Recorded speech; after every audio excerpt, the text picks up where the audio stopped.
Hi, my name is Erin Durant, and I'm a lawyer who's based in rural Ottawa. I live within the Alto Study Corridor, and many of you may know me because I've been writing a bunch of research articles about the Alto project using ATIP files from the government. Those documents have become very slow to be released to me, so I've decided to spend the time waiting, filming some podcasts with some of the incredible people that I've met over the course of this Alto situation for a few reasons. One, to highlight some of the incredible people who are involved in the resistance efforts and who could be impacted by this project. And two, just to provide some content in a different format, as I know my articles can be extremely long and document heavy, and not everybody relates to that type of content. So my first podcast today is with Wyatt McWilliams and John McWilliams. I filmed this podcast on July 19th, yesterday, which was Wyatt McWilliams' birthday. And we did so at his farm, Navendale Farm in Navan. He was joined by his relative, John McWilliams. The McWilliams family, I did not know anything about them until this project unfolded. And I met them through coincidence. I was looking for a DVD drive like this so that I could read government documents being sent to me on DVDs. And Cheryl McWilliams reached out, and her and I connected and had a chat one day. And she never mentioned anything about their family and what they've done. But in doing some research, I've discovered they're quite an incredible bunch. As one example, they have collectively raised nearly 2 million pounds of beef for the Ottawa Food Bank. They were also leaders in the Hay West campaign that some of you may remember, and we talk about that in the podcast. And their family owns a significant amount of land throughout rural Ottawa, which pretty much takes up the entire width of the Alto corridor. When you look at the map and where they are, there's fairly good odds that one of the family farms are likely to need to be partially expropriated, and the rest of them will be impacted by the infrastructure challenges that high-speed rail trains cause. So we're going to kick right off with the interview. I had to make some edits to it because of the quality of the reception that I had at the McWilliams farm. So the beginning and end were mostly cut and re-recorded, and this is why I'm recording this from my office. But the middle of the interview turned out quite well. So I hope you enjoy it, and I hope you agree with me that the McWilliamses could use some help from Canadians and the people of Ottawa, the people of Ontario, and they're just one group of farmers that are going through a really difficult time right now. So thank you for listening, and to be sure to share this with your friends. Wyatt is the owner of Navendale Farm along with his wife Cheryl. And our 3 girls. And the 3 girls. And they lived on the approach to Ottawa. So do many members of their family, from what I understand. Now, I want to talk a little bit about some of the things your family has done. And I know that a lot of people who do good things for others don't like to be a braggart about it, but maybe I'll do some of the bragging for you, and then I'll let you pick up and take on. I did some research about you before I came over here, and I understand that you got the Order of Ottawa last year. Is that right? Again, it was pretty humbling, but on the same note, it's family and friends that have helped me out, and it's just quite an honor. And when I was reading the notice that the city wrote up and the mayor had posted, one thing it mentioned that your family has been involved in was the Ottawa Food Bank and the food aid program and Farmers Feed Families. Tell me just a little bit about those initiatives. Sometimes you try and make a positive out of a negative, and at the time the border was closed to the US for our beef, and the beef prices were terrible. And I just thought of a concept of raising some funds to buy beef cattle and process it into ground beef and give it to the Ottawa Food Bank. And we're actually working on our 2 million pounds of ground beef for the Ottawa Food Bank. Your second million pounds. So you're already over 1 million pounds? Yes. Again, it's family and friends. Well, tell me a little bit about the community involved. Is it all the farmers in this area that are in the Alto zone that have been helping with that, and people outside the zone? Well, no matter what we do, there's always community help, and we started with family and friends, and Yeah. the community seemed to get involved with us. That's amazing. The Canadian spirit, Ottawa Valley spirit, Yeah. Yeah. and this Hay West was the Canadian spirit. Yeah. And that's what I wanted to get to next. And I'm a little bit younger than you. So I didn't know initially about Hay West until I looked it up. And just in case other young people are watching this, maybe just start from the beginning and tell us what Hay West was. Again, it was one of those negatives where there was a drought in the West, and we had an unbelievable great year here. It was actually 25 years next year on the 17th of July that my dad was watching Canada AM and seeing how desperately they needed feed. And we had extra feed here, so it was just get the feed to the need. And had a meeting with some people in at Parliament Hill on the 19th of July. The reason I know the dates, the 19th of July is my birthday, and they gave me 20 railway cars on my birthday and said you could fill them to head out to the west the very first week in Brockville. We had enough hay to fill 27 railway cars. So again, it just seemed to go from there. Like people were phoning, offering hay, and John was trucking hay into the different railway stations for us, and it was just Canadian spirit to the off.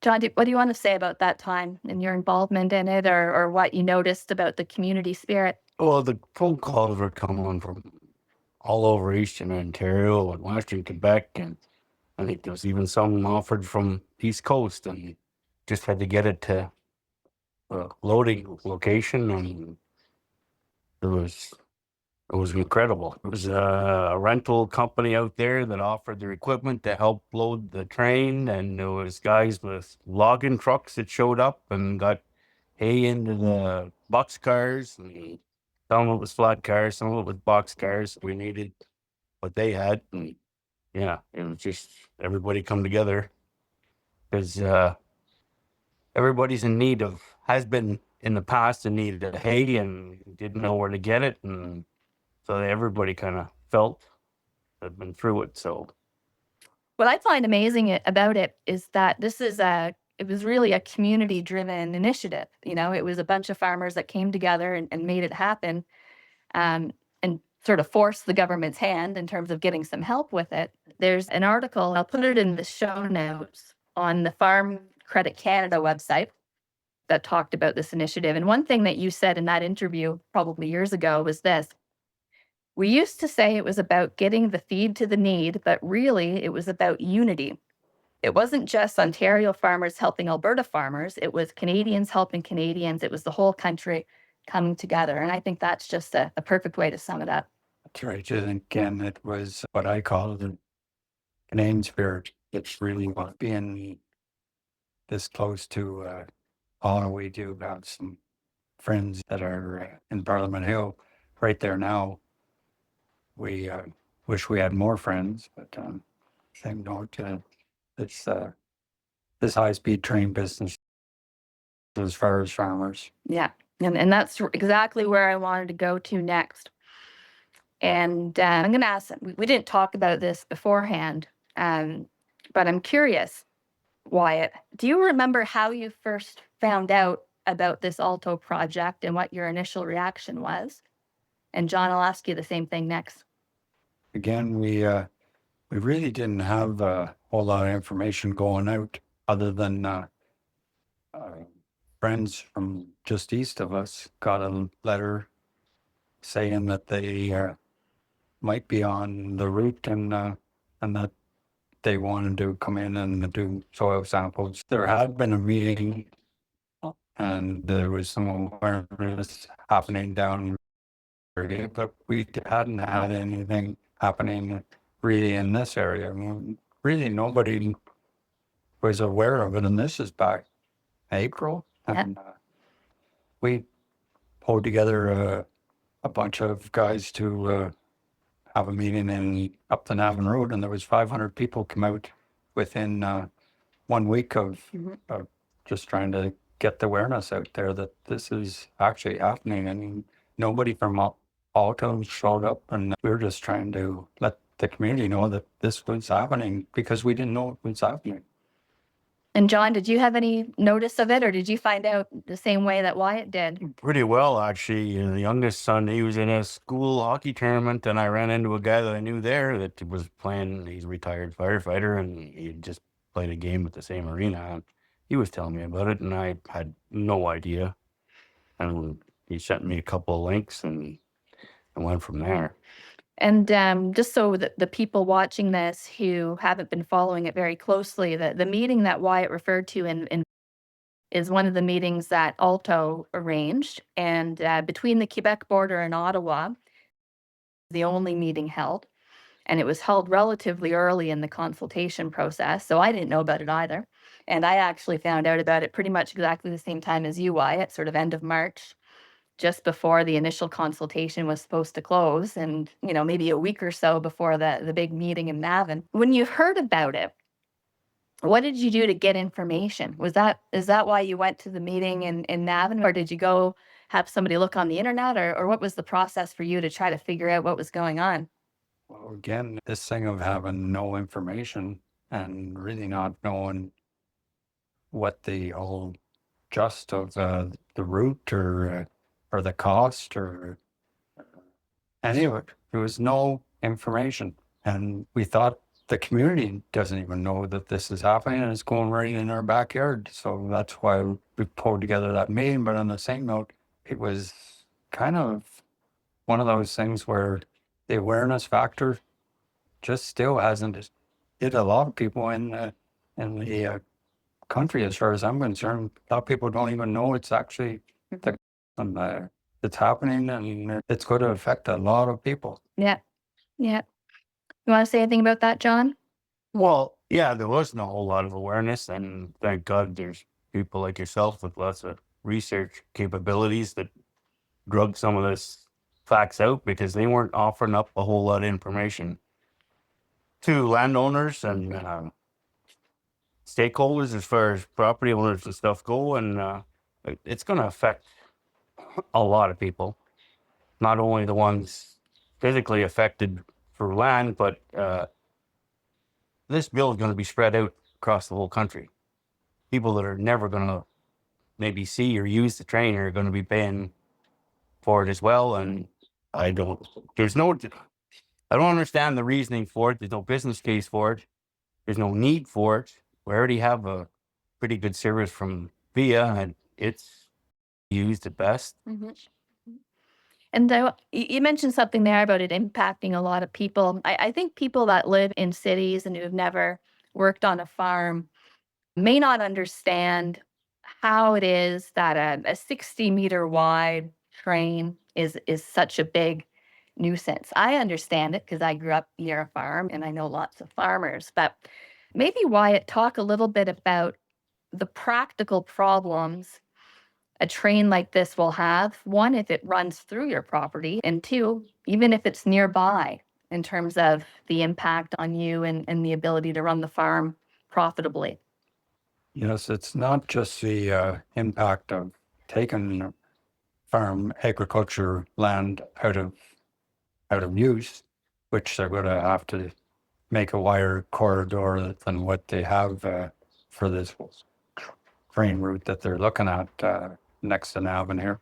But it's the infrastructure of all our road network, not only for farm machinery to have to go miles to get over an overpass, but then we're on the edge of Ottawa here. Our roads are busy as it is now. Mhm. And if you put all the traffic on one road to get across an overpass and the other road's blocked off, it's just going to be hell. We have a fire station up here in Navan.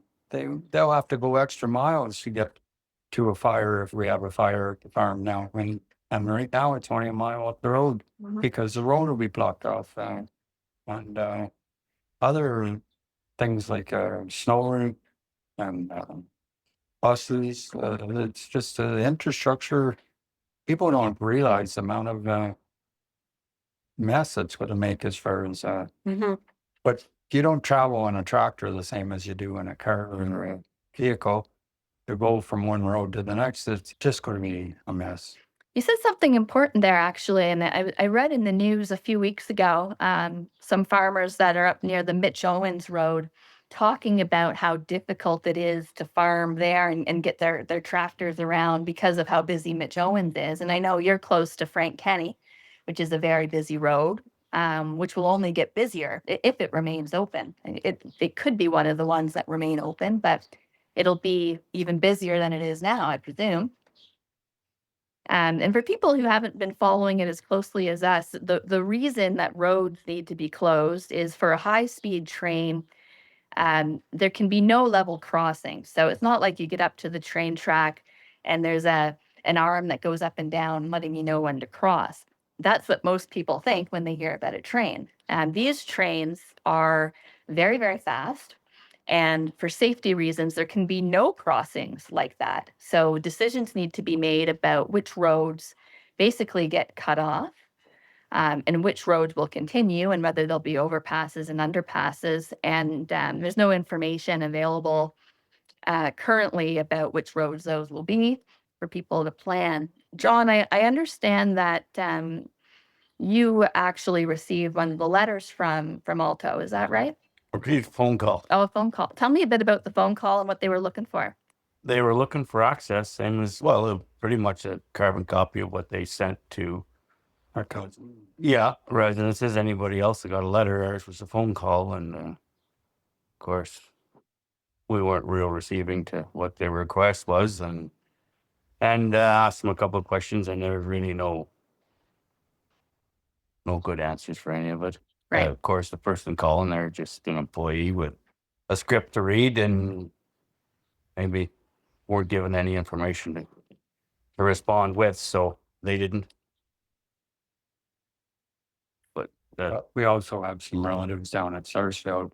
My brother-in-law and sister from down at Sarsfield, and they have land on both sides of the track, and they'll have to go a long piece to get to that other piece of land on the other side of the track. It's we also have a farm out by Cumberland, so that means we have to cross that train to get there.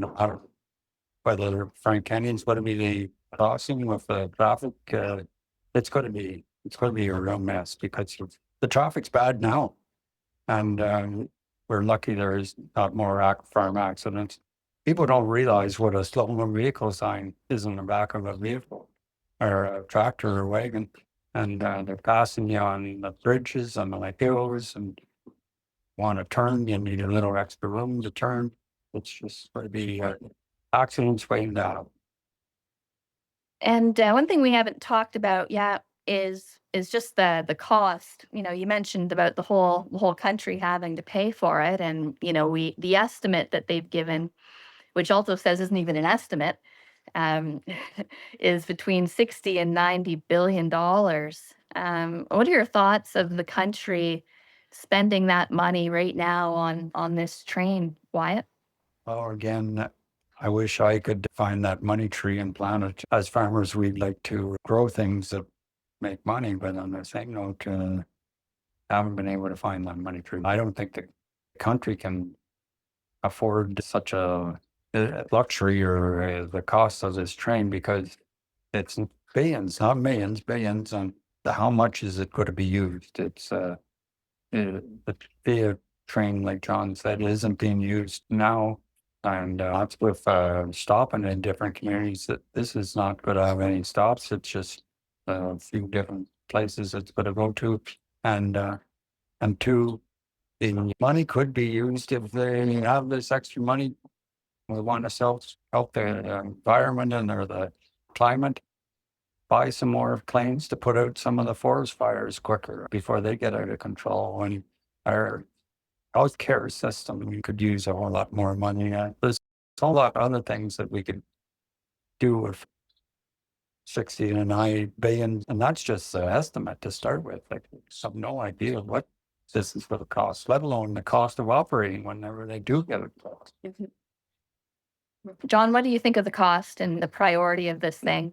The cost is astronomical, and I find that politicians anymore have so little respect for the taxpayer, and that's who's going to carry the burden.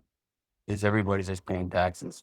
They make these decisions. You're in their job for a few years, and they move on. But our kids, grandkids, are going to be carrying this burden, and very little value to it. Like, there's so many more spaces or places they could spend this money that'll be have more value per dollar. Where would you spend the money?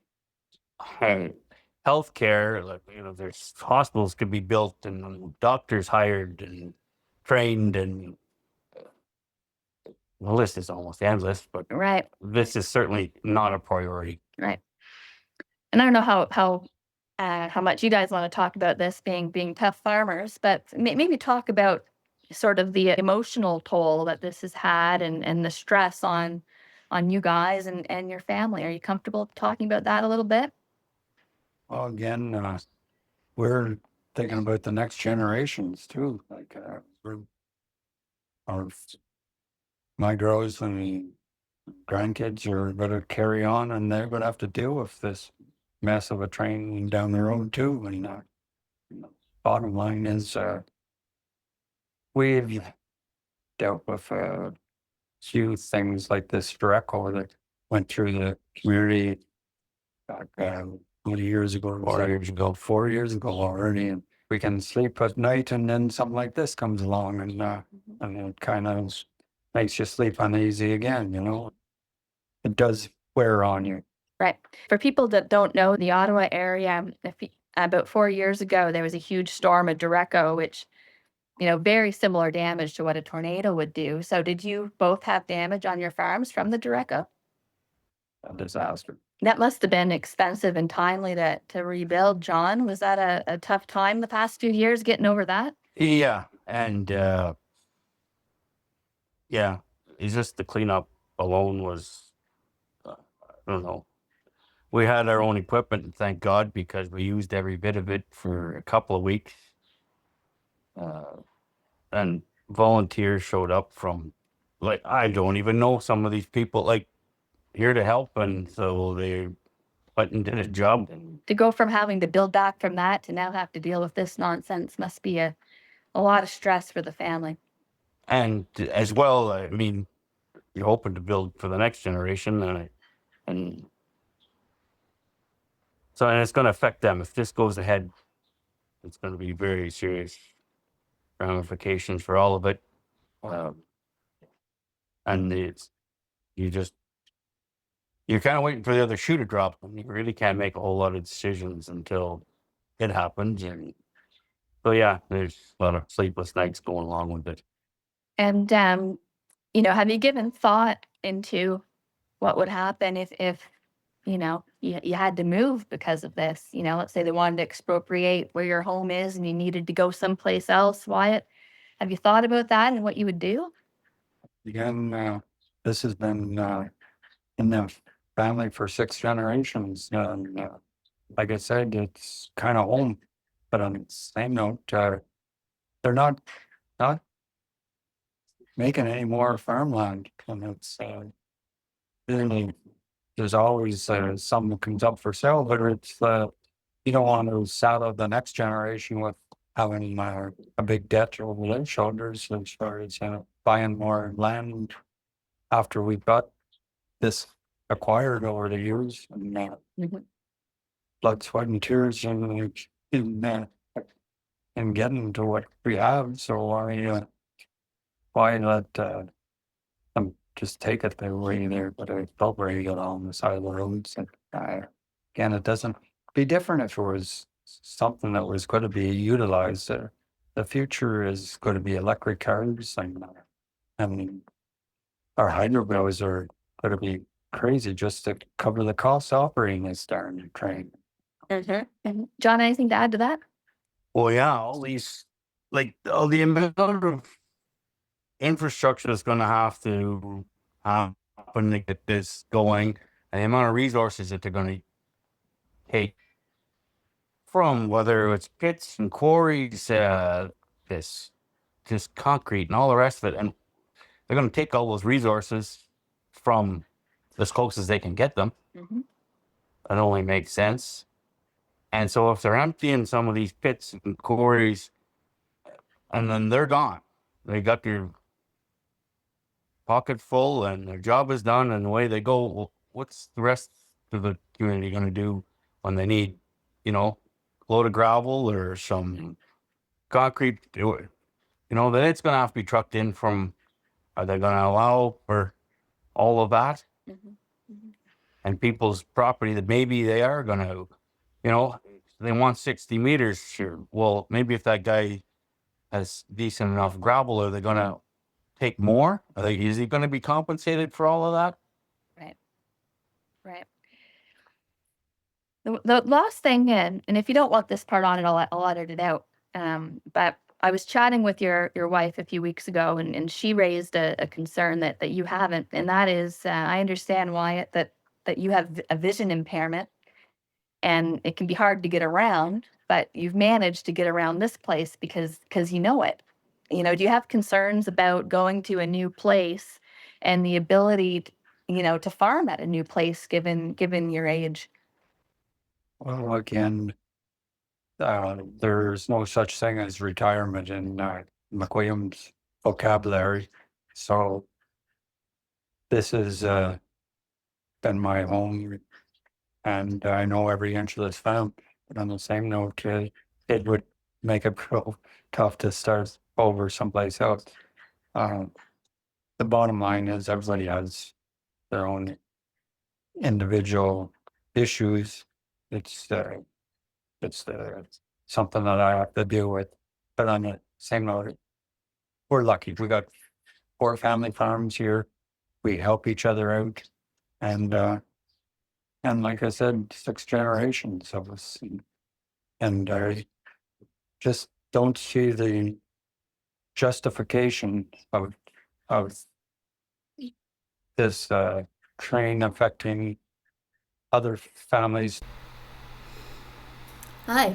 I hope you enjoyed that interview. I apologize that it cut off fairly abruptly there at the end, but I was having some technical challenges on just the very last question that I asked the McWilliamses.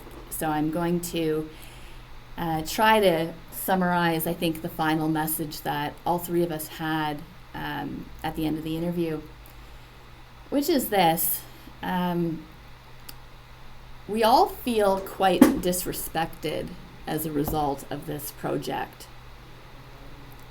The families involved who live in the Alto Study Corridor have been under a significant amount of stress since this matter has been dropped on us out of the blue. And the lack of information provided by Alto throughout this process has been ridiculous. All that was released about the project was what I've been calling a 29-page informational brochure. There's been no studies released documenting how they came up with the costs or the benefits. And for rural communities, the biggest problem that I see is that they have published nothing documenting how they intend to deal with all of the downsides of high-speed rail and the impacts on communities between stations, which are well known and well studied in Canada and internationally. And it makes the whole region feel as though we are forgotten and ignored, and most importantly, that there is nobody within the government or Alto looking out for us. So we will be doing some more podcasts over the next little while. I have a second one already filmed that I just need to edit and load, which I will release later this week or early next week. And I intend to film a few more including some with transportation experts, professors, law professors, pretty much anyone who's willing to talk to me, I will be reaching out to. So thank you for listening. I hope you enjoyed the video and the podcast, and please do share this with your friends, particularly ones outside of the Alto Study Corridor, and particularly with people who might be located out west and in other provinces, because I do believe that people out west likely remember Farm West and the McWilliamses and the camaraderie that exists between farmers located across the country. So thank you for listening, and I will see you again soon.